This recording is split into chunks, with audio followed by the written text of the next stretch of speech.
अगर आप हमेशा थकान और आलस से परेशान रहते हैं, अगर आप अक्सर बीमार ही रहते हैं, तो इसके पीछे कौन सा योग जिम्मेदार है? साथ ही ऐसे अशुभ योग के बुरे प्रभावों को दूर करने के लिए कौन से उपाय करने चाहिए?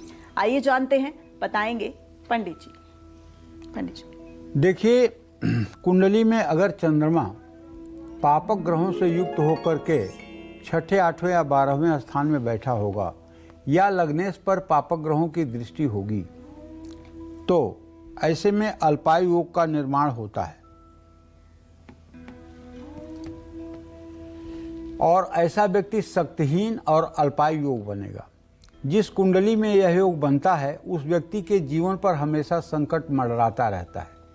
कुंडली के मुख्य ग्रह छठे, आठवें या 12वें भाव में हों तो सेहत खराब रहती है।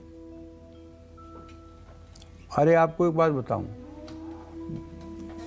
एक दिन एक आदमी की जन्म कुंडली मैंने देखा, सब चीजें मैंने सही सही बता दी,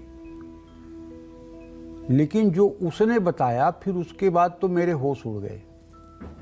सब कुछ सही बताने के बाद उसने कहा, गुरुजी आपने तो सब सही बताया, लेकिन मुझे HIV पॉजिटिव है।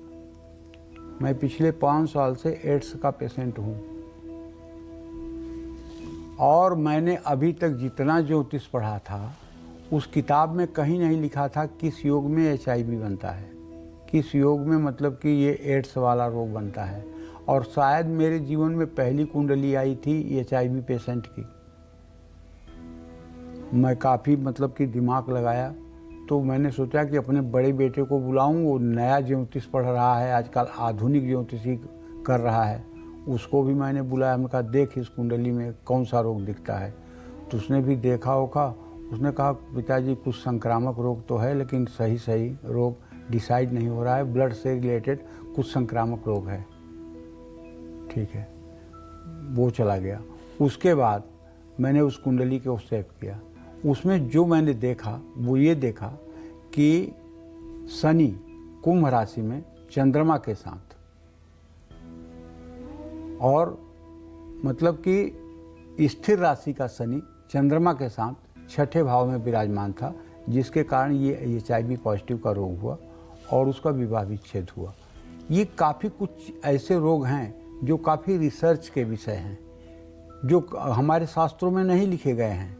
HIV का नाम, एड्स का नाम कहीं किसी मतलब कि जो है जात का अलंकार, जात का भरण और मानसागरी या बृहद पाराशर होरा शास्त्र या जातक पारिजात में कहीं कुछ नहीं लिखा हुआ है इसका वर्णन। और इसको ट्रेस कर पाना फिर काफ़ी कठिन होता है। फिर हम समाज से ही इसको सीख करके और 2-4 बार उसका अनुभव करके तभी इसके बारे में जान पाते हैं।